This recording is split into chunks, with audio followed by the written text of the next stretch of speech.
केन्दु घाटी पहाड़ उपरे पूजा पाउछंती जगत जननी चली पूजार्चना मंत्र ध्वनि रे कंपी जाउछि अंचल। हाँ दर्शक बंधु चली माँ पूजार्चना दशहरा पूजा पाउछंती माँ। दर्शक बंधु केन्दु घाटीर शिखर उपरे माँ चली पूजार्चना। कलाहांडी जिला मदनपुर रामपुर ब्लॉक अंतर्गत उर्लातनी ग्राम पंचायत ठारू 4 किलोमीटर और गौड़ाकला निकटरू 5 किलोमीटर केन्दुघाटी पहाड़ शिखर रे पूजा पाती माँ बनदुर्गा। उक्त पहाड़ पाददेशरू शिखर दे जाइथिबा रायपुर गोपालपुर 59 नंबर जातीय राजपथ रे यात्रा करुथिबा प्रतिटी यात्री माँ को शरणापन्न होई निज गंतव्य स्थल रे सुचारू रूपे पहुंचीबा पई आशीर्वाद भिक्षा करी जाती।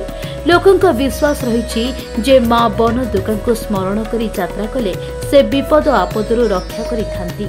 एटा रामपुर 7 किलोमीटर दूरिया बनदुर्गा मंदिर अच्छे जंगल भितर मंदिर तैयारी कराई आठी प्रति वर्ष नवरात्र चले एथर 12टा गोटे नवरात्र जाइकरी आ गोटे नवरात्र एटा 3 वर्ष है चली 3 वर्ष संपूर्ण हम आमर काली तो नवमी पूजा है आसंता काली आम रखीचु जनरल अन्नभोग जोटि 4000 लोक समागम ये रे लोक मैंने समस्ते आसती भक्तवृंद आसती ये प्रसाद सेवन करते माँ को दर्शन करते जाती।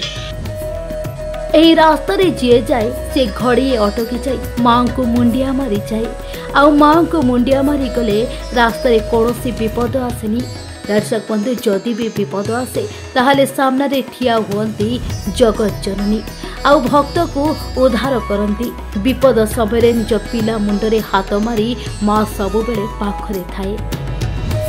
प्रतिवर्ष भली चलित वर्ष मध्य 22 तारीख आश्विन मासर शुक्ल पक्ष प्रतिपदा तिथि माँ को नवरात्रि पूजा यथाविधि मध्य अनुष्ठित हुई ताहा विजया दशमी तिथि शेष होइछि।